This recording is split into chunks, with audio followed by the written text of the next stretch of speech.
warahmatullahi wabarakatuh. Apa kabar rekan-rekan mahasiswa? Semoga semua dalam keadaan sehat. Hari ini kita akan memasuki pertemuan ke-7 etika profesi. Materi yang akan kita bahas hari ini adalah cyber etik atau etika menggunakan internet. Rekan-rekan mahasiswa, seperti yang kita ketahui, internet ini banyak digunakan dari berbagai kalangan ya, mulai dari anak-anak, orang dewasa sampai lansia, dan digunakan untuk berbagai kebutuhan.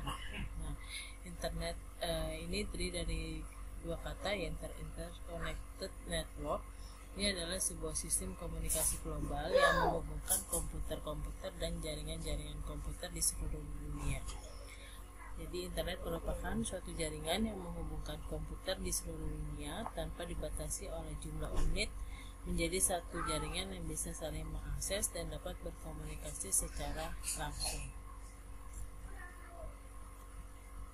Era internet memberikan dampak yang cukup signifikan bagi berbagai aspek kehidupan, menimbulkan munculnya peluang baru untuk membangun dan memperbaiki pendidikan, bisnis, layanan pemerintah, dan demokrasi.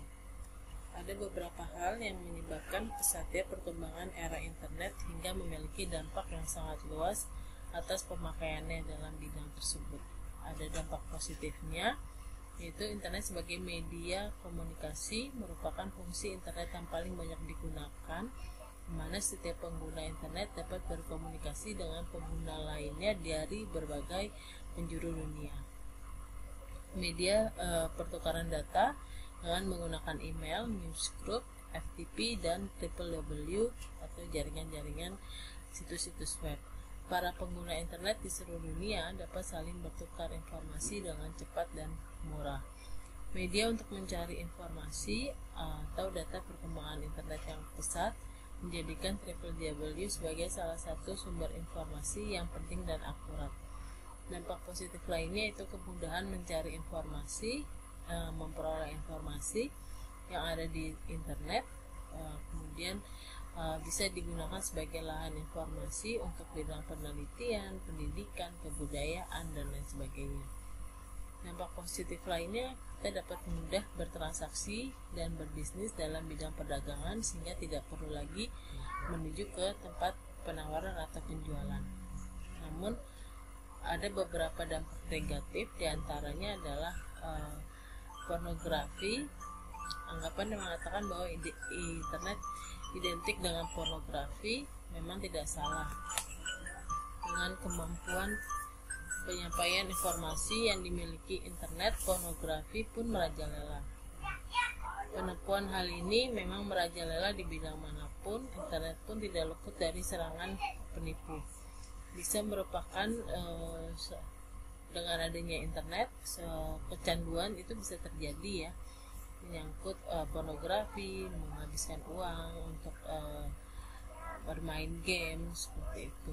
Jadi internet ini tergantung pada pemakaiannya, bagaimana cara mereka dalam menggunakan teknologi itu. Namun kita harus memberikan batasan-batasan dan norma-norma yang harus dipegang teguh walaupun bersentuhan dengan internet atau di dalam dunia maya. Dunia maya atau cyberspace ini merupakan media elektronik dalam jaringan komputer yang banyak dipakai untuk keperluan komunikasi satu arah maupun timbal balik secara online dan terhubung langsung.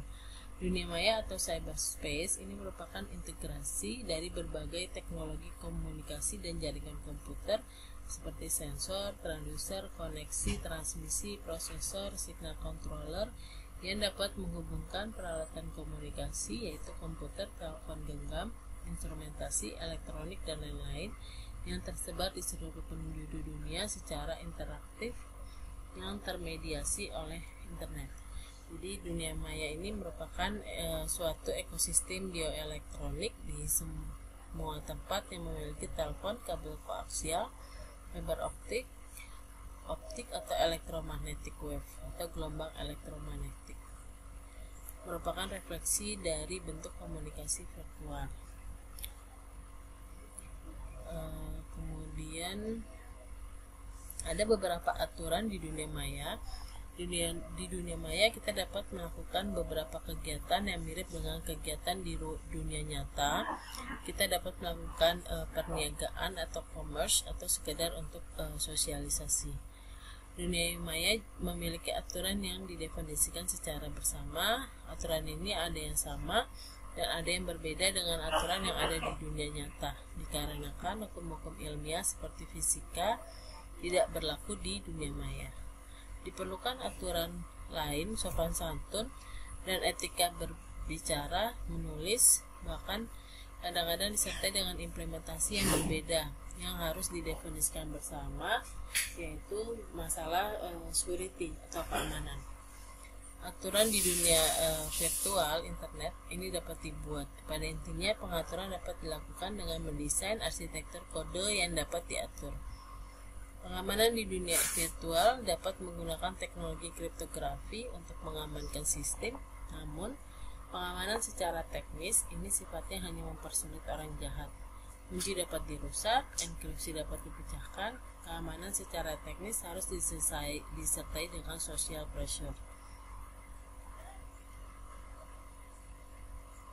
Hadirnya internet dalam kehidupan manusia telah membentuk komunitas masyarakat tersendiri. Perkembangan internet yang begitu pesat perlu dibuat aturan-aturan atau etika beraktivitas dalam dunia maya. Ada beberapa alasan pentingnya etika di dalam dunia maya atau etika berinternet, yaitu pengguna internet ini berasal dari berbagai negara yang memiliki budaya, bahasa, dan adat istiadat yang berbeda-beda. Pengguna internet merupakan orang hidup yang animus, yang mengharuskan pernyataan identitas asli dalam berinteraksi. Bermacam fasilitas di internet memungkinkan seseorang untuk bertindak etis atau tidak etis. Harus diperhatikan bahwa pengguna internet akan selalu bertambah setiap saat yang memungkinkan masuknya penghuni baru. Untuk itu perlu diberi petunjuk agar memahami budaya internet.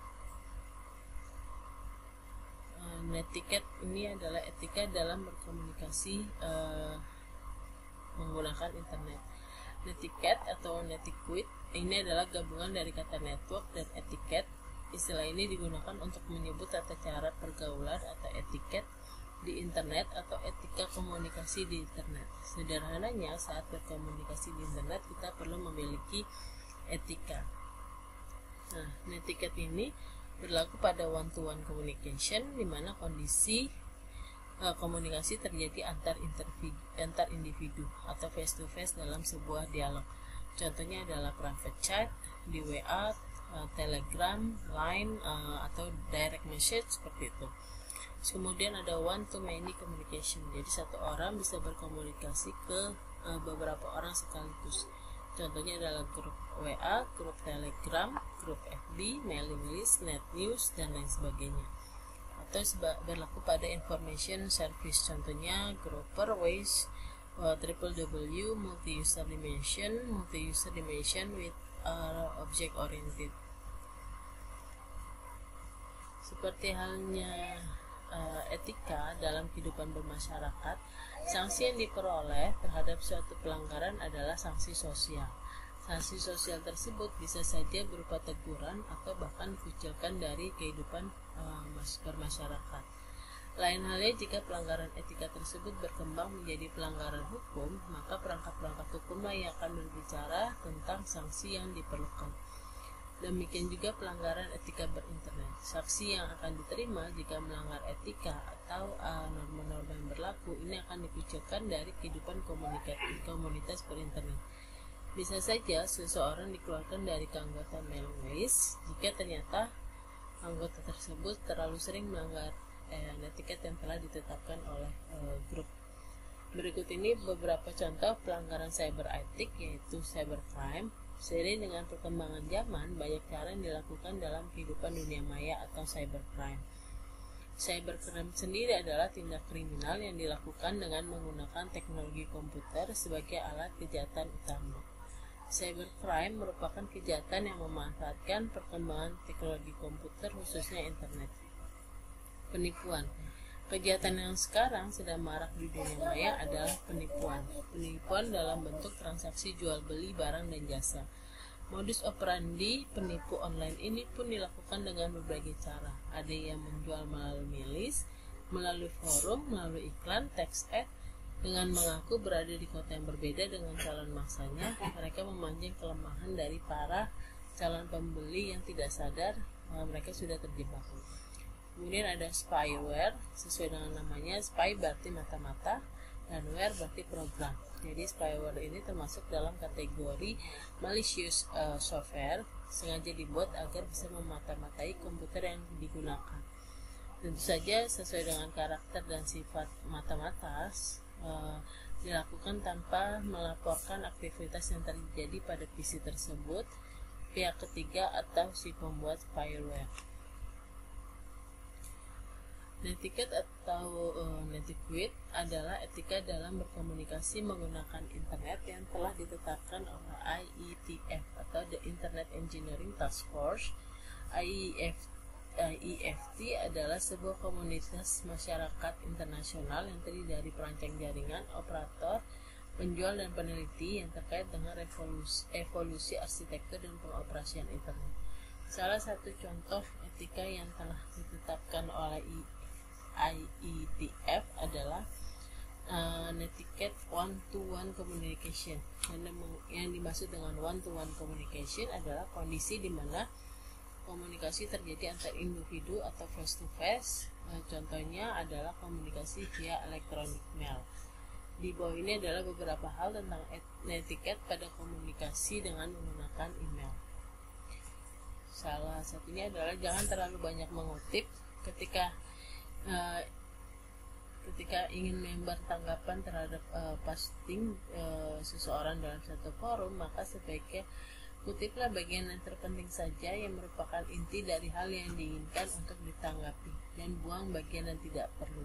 Jangan sekali-kali mengutip seluruh isinya karena bisa membebani bandwidth server yang bersangkutan dan bisa berakibat kecepatan akses ke forum tersebut menjadi terganggu. Ini berlaku juga untuk fasilitas reply pada email. Jika perlu mengutip pesan seseorang dalam jawaban email, usahakan menghapus bagian yang tidak perlu dan ambillah atau kutiplah bagian yang relevan dengan jawaban saja. Yang kedua adalah perlakuan email secara pribadi.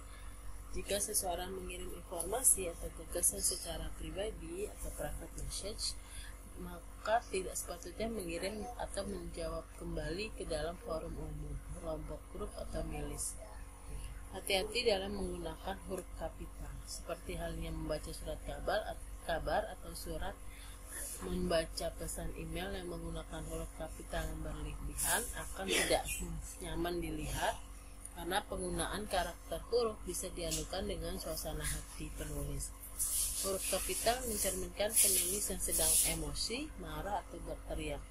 Tentu saja ini sangat tidak menyenangkan ketika berhadapan dengan lawan bicara yang penuh dengan emosi. Walau begitu, ada kalanya huruf kapital dapat digunakan untuk memberikan penegasan yang dimaksud. Dengan catatan digunakan untuk beberapa kata saja, jangan sampai seluruh kalimat atau paragraf.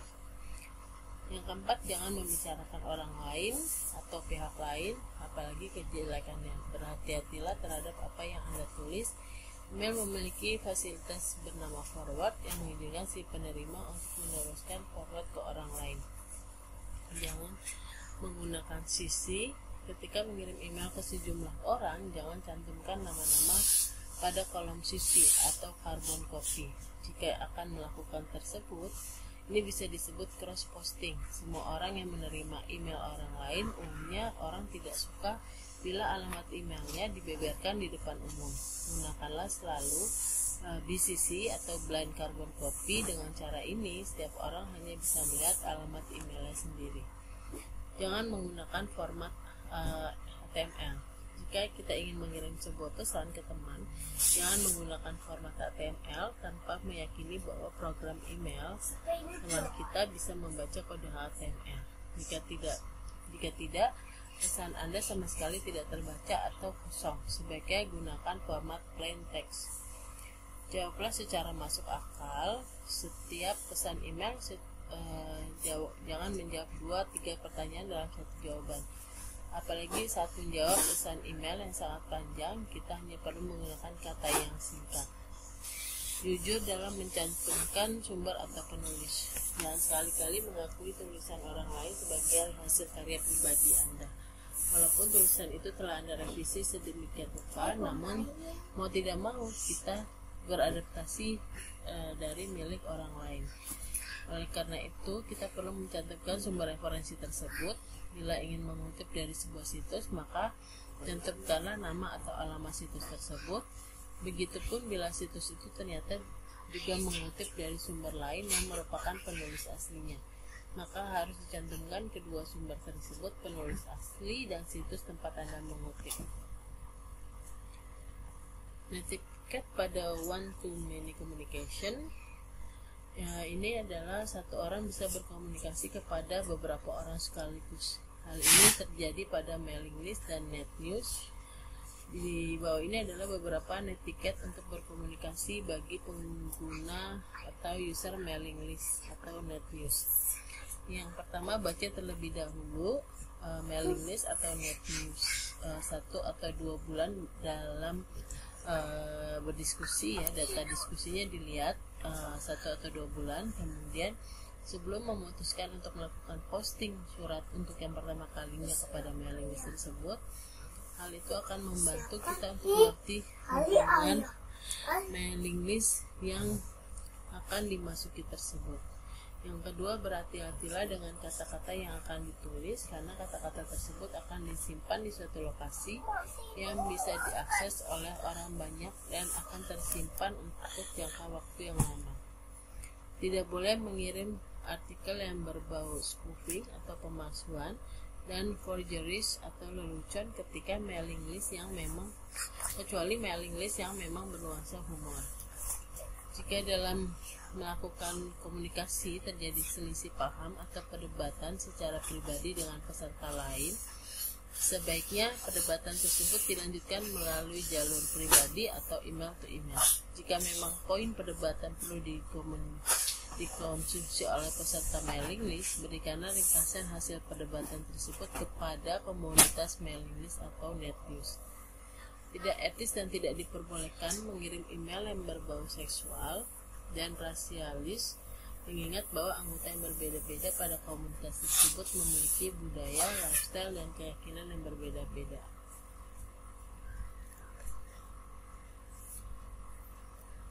Jika melanggar etika atau norma-norma yang berlaku, itu akan dikucilkan dari kehidupan berkomunikasi berinternet.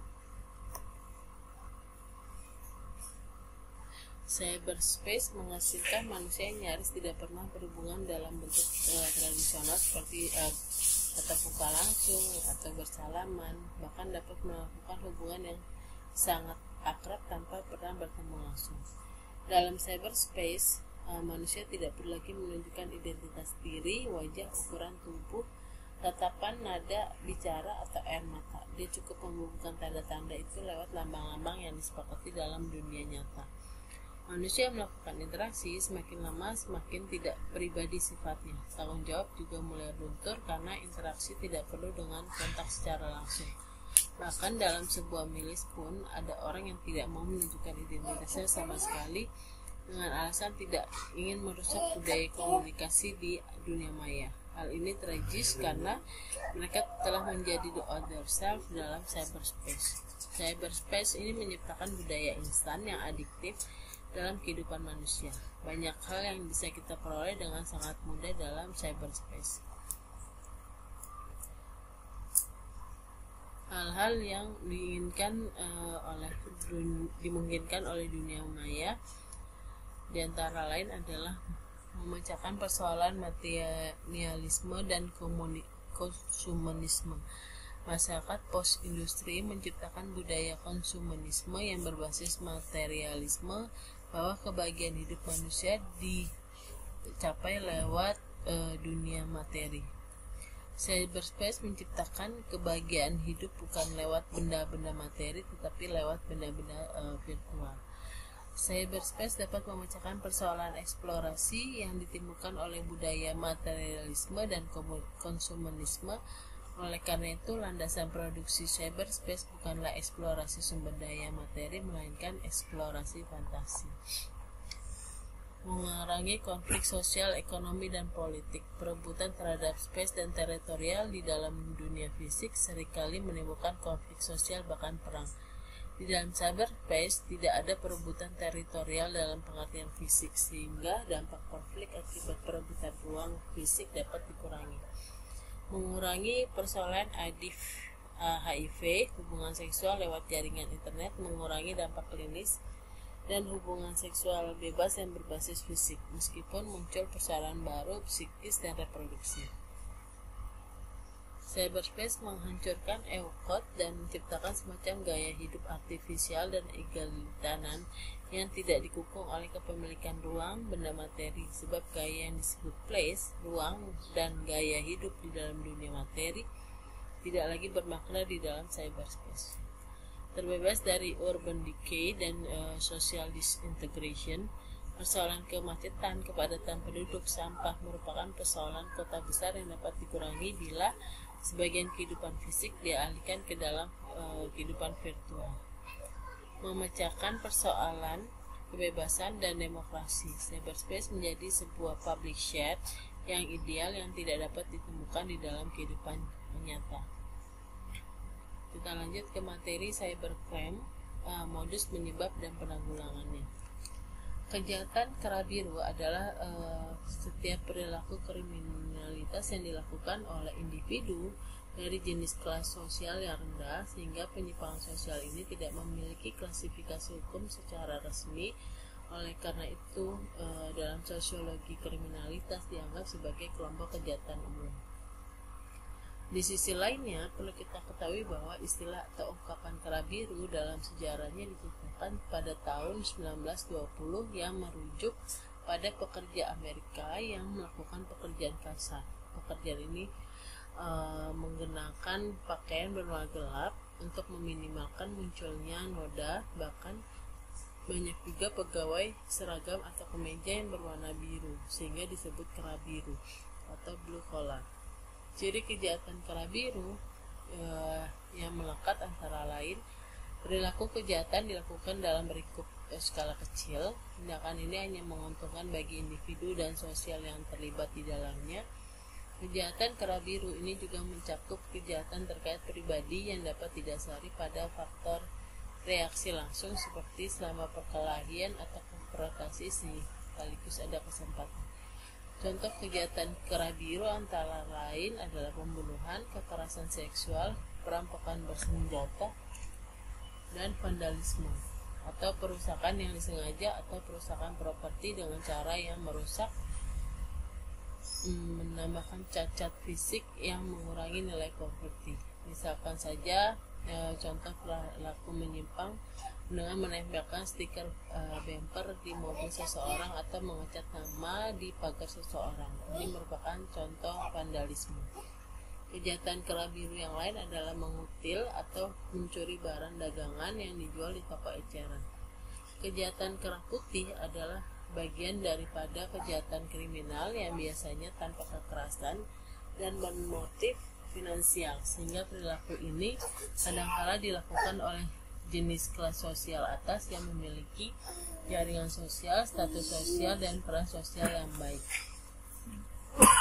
Adapun di sisi lainnya, istilah penyebutan dalam kejahatan kera putih pertama kali diciptakan pada tahun 1940-an oleh sosiolog Edwin Sutherland sebagai kejahatan yang dilakukan oleh orang terhormat atau orang-orang yang memiliki status sosial yang tinggi dalam pekerjaan mereka. Contohnya, kejahatan kera putih adalah penggelapan. Penggelapan melibatkan penggunaan dana untuk tujuan yang berbeda dari yang dimaksudkan. Contohnya adalah ketika karyawan yang berwenang membuat kwitansi pengeluaran palsu, kemudian diam-diam mentransfer uang ke rekening pribadi. Dalam hal ini, penjahat sudah bertugas untuk mengolah uang, dan mereka menjadikan kesempatan itu untuk melakukan kejahatan. Kejahatan kera biru lainnya adalah perdagangan orang dalam atau pembelian atau penjualan saham dengan informasi yang tidak tersedia untuk umum. Misalnya, seorang direktur perusahaan memungkinkan memiliki pengetahuan orang mendalam bahwa produk mereka akan segera gagal di pasar karena cacat. Mereka mungkin memberitahu teman-teman mereka yang berinvestasi di perusahaan tersebut untuk menarik diri dan menghindari kerugian besar. Meskipun hal itu merupakan tampak hal yang perlu dilakukan, hal ini dapat secara drastis mempengaruhi integritas pasar dan mencegah investor lain untuk berpartisipasi di dalamnya. Pencucian uang. Pencucian uang adalah proses membuat uang kotor menjadi bersih dan tidak dapat dilacak ke sumber aslinya. Misalnya, jika seseorang ingin membelanjakan uang yang diperoleh melalui perdagangan narkotika ilegal, pertama-tama mereka ingin memastikan bahwa itu tidak dapat dilacak kembali ke sumbernya.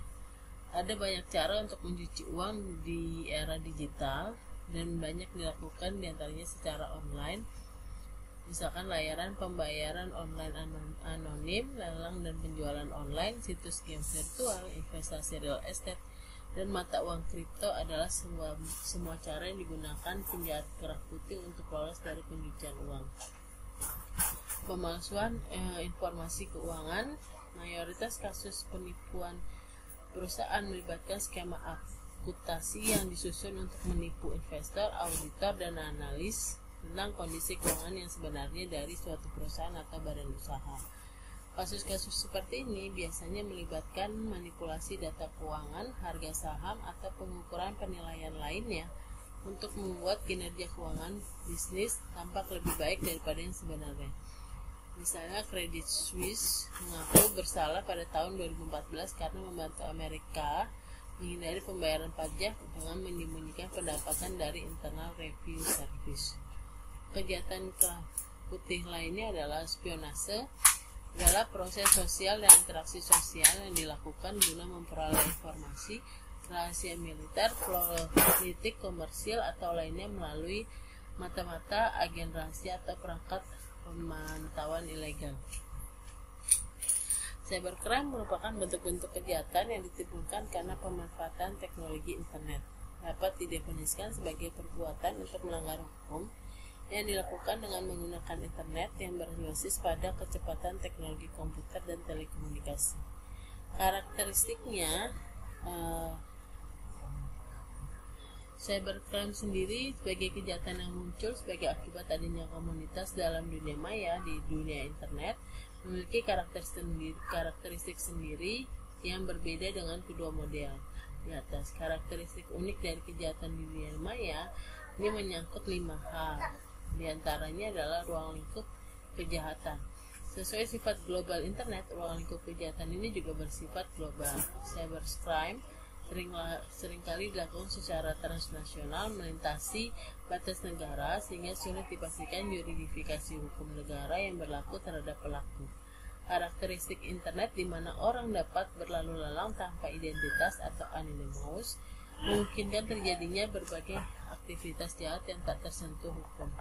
Sifat kejahatan bersifat non-violence atau tidak menimbulkan kekacauan yang mudah terlihat.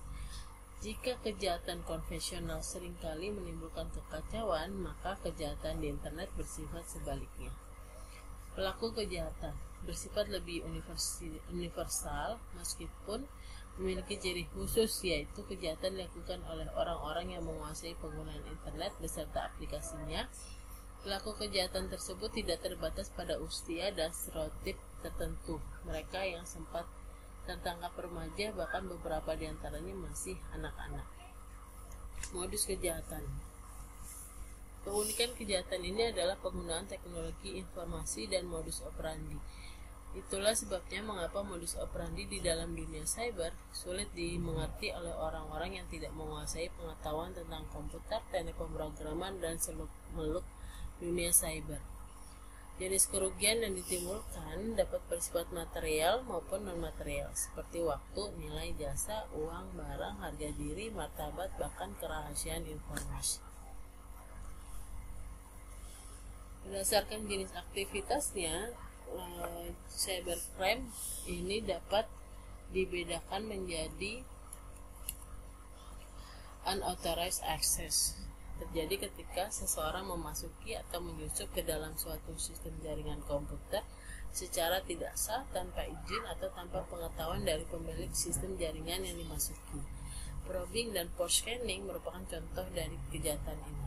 Aktivitas port scanning atau probing dilakukan untuk melihat servis-servis apa saja yang tersedia di server target. Illegal content merupakan kejahatan yang dilakukan dengan memasukkan data atau informasi ke internet terhadap suatu hal yang tidak benar, tidak etis, dan dapat melanggar hukum atau mengganggu ketertiban hukum. Penyebaran virus secara sengaja dilakukan dengan menggunakan email. Virus ini dikirim ke tempat lain melalui email. Contoh kasusnya adalah virus Malaysia, virus Alavi, dan virus Zika. Data forgery ini bertujuan untuk memasukkan data-data pada dokumen yang penting pada internet. Cyber espionage, sabotase, dan extortion merupakan kejahatan yang memanfaatkan jaringan internet untuk melakukan kegiatan mata-mata terhadap pihak lain dengan memasuki sistem jaringan komputer pihak sasaran. Selanjutnya, sabotage dan extortion merupakan jenis kejahatan yang dilakukan dengan membuat gangguan, perusakan, atau penghancuran terhadap suatu data, program komputer, atau sistem jaringan komputer yang terhubung dengan internet. Cyberstalking dilakukan dengan mengganggu atau melecehkan seseorang dengan memanfaatkan komputer, misalkan menggunakan email, dan dilakukan berulang-ulang. Kejahatan tersebut menyerupai teror yang ditujukan kepada orang lain dengan memanfaatkan media internet. Carding ini merupakan kejahatan untuk mencuri nomor kartu kredit milik seseorang yang digunakan dalam transaksi perdagangan di internet. Hacking dan cracking. Istilah hacking biasanya mengacu pada orang yang mempunyai minat besar untuk mempelajari sistem komputer secara detail dan bagaimana meningkatkan kapabilitasnya. Besarnya minat yang dimiliki seorang hacker dapat mendorong untuk memiliki kemampuan penguasaan sistem di atas rata-rata pengguna. Jadi hacker memiliki konotasi yang netral. Aktivitas cracking di internet memiliki lingkungan yang sangat luas, mulai dari pembajakan akun, pembajakan situs web, probing, menyebarkan virus, hingga pelumpuhan target sasaran. Cyber squatting dan typo squatting merupakan kejahatan dilakukan dengan mendaftarkan domain nama perusahaan orang lain, kemudian berusaha menjualnya kepada perusahaan tersebut dengan harga yang lebih mahal. Typo squatting adalah kejahatan dengan membuat domain yang mirip dengan nama domain orang lain. Hijacking merupakan kejahatan melakukan pembajakan hasil karya orang lain. Yang paling sering terjadi adalah software piracy atau pembajakan perangkat lunak. Cyber terrorism, suatu tindakan cybercrime jika yang mengancam pemerintah atau warga negara, termasuk tracking ke situs pemerintah atau militer. Berdasarkan motif kegiatannya, cybercrime dibagi menjadi tindakan murni kriminal, yaitu tindakan kriminal yang dilakukan karena motif kriminalitas. Kejahatan jenis ini biasanya menggunakan internet hanya sebagai sarana kejahatan. Contohnya adalah carding atau penipuan dengan menggunakan kartu kredit. Cybercrime sebagai kejahatan abu-abu. Pada jenis kejahatan di internet yang masuk dalam wilayah abu-abu cukup sulit untuk menentukan apakah itu merupakan tindakan kriminal atau bukan, mengingat motif kegiatannya terkadang bukan untuk membuat kejahatan. Contohnya adalah probing dan port scanning. Berdasarkan sasaran kejahatannya, cybercrime ini menyerang individu. Serangan ditujukan pada perorangan atau individu yang memiliki sifat atau kriteria tertentu sesuai tujuan penyerangan tersebut. Contohnya adalah pornografi, cyberstalking, dan cyber trespass. Menyerang hak milik atau against property. Cybercrime dilakukan untuk mengganggu atau menyerang hak milik orang lain. Contohnya adalah carding, cyber squatting, typo squatting, hijacking, dan data forgery. Menyerang pemerintah. Jadi cybercrime against government dilakukan dengan tujuan khusus penyerangan terhadap pemerintah. Penguasaan dan penggunaan teknologi ICT komputer yang dibarengi dengan niat jahat berpotensi menimbulkan kejahatan cyber. Ada banyak sekali bentuk kejahatan yang memanfaatkan komputer dan jaringan internet sebagai medianya. Convention on Cybercrime di Budapest, Hungaria pada tahun 2001 mengklasifikasikan kejahatan cyber sebagai berikut. Yang pertama adalah illegal access, yaitu sengaja dan tanpa hak memasuki atau mengakses komputer orang lain. Kemudian ada illegal interception, dengan sengaja dan tanpa hak mendengar atau menangkap secara diam-diam pengiriman dan pemancaran data komputer yang tidak bersifat publik dari atau di dalam sistem komputer dengan menggunakan alat bantu teknis. Data interference, yaitu sengaja tanpa hak melakukan perusakan, penghapusan atau perubahan data komputer pihak lain. Sistem interference, yaitu sengaja dan tanpa hak melakukan gangguan atau rintangan terhadap fungsinya sistem komputer. Misuse of device, yaitu penyalahgunaan perlengkapan komputer termasuk program komputer seperti code access dan sebagainya. Computer related forgery, yaitu sengaja dan tanpa hak mengubah atau menghapus data otentik menjadi tidak otentik dan digunakan sebagai data otentik untuk kepentingan pemalsuan. Computer related fraud, yaitu dengan sengaja menyebabkan hilangnya barang atau kekayaan orang lain dengan cara memasukkan, mengubah, menghapus data komputer atau dengan mengganggu fungsi sistem komputer dengan tujuan untuk memperoleh keuntungan bagi diri sendiri atau orang lain. Content related offense, yaitu delik-delik yang berhubungan dengan pornografi anak. Offense related to infringement of copyright and related right, yaitu delik-delik yang berkaitan dengan pelanggaran hak cipta. Dengan klasifikasi tersebut, maka bentuk-bentuk aktivitas di dunia cyber dapat dikategorikan sebagai kejahatan cyber. Yang pertama adalah carding, yaitu berbelanja dengan menggunakan nomor dan identitas kartu kredit orang lain yang diperoleh secara ilegal melalui internet. Hacking dan cracking, ini adalah kedua istilah yang merujuk pada kegiatan menerobos sistem keamanan komputer pihak lain. Bedanya, para hacker umumnya hanya senang pada proses menerobos, sementara cracker memang mempunyai tujuan dan kepentingan yang tidak baik. Defacing, kegiatan mengubah laman situs tertentu, motifnya bisa sekedar iseng untuk kebolehan, namun ada juga mencuri data untuk dijual kepada pihak lain. Phishing, yaitu kegiatan memancing para pengguna internet atau user untuk memberikan data personal, username dan password mereka pada situs-situs yang telah di-deface. Spamming, yaitu pengiriman informasi yang tidak dikehendaki melalui email sehingga sering disebut bulk email atau junk email. Spam seringkali dibarengi dengan phishing untuk memperoleh keuntungan pribadi.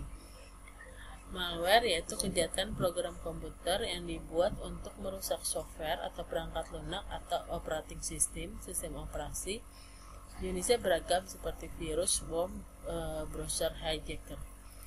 Melakukan copy paste sebagian atau keseluruhan tulisan karya orang lain tanpa hak atau tidak mencantumkan sumbernya.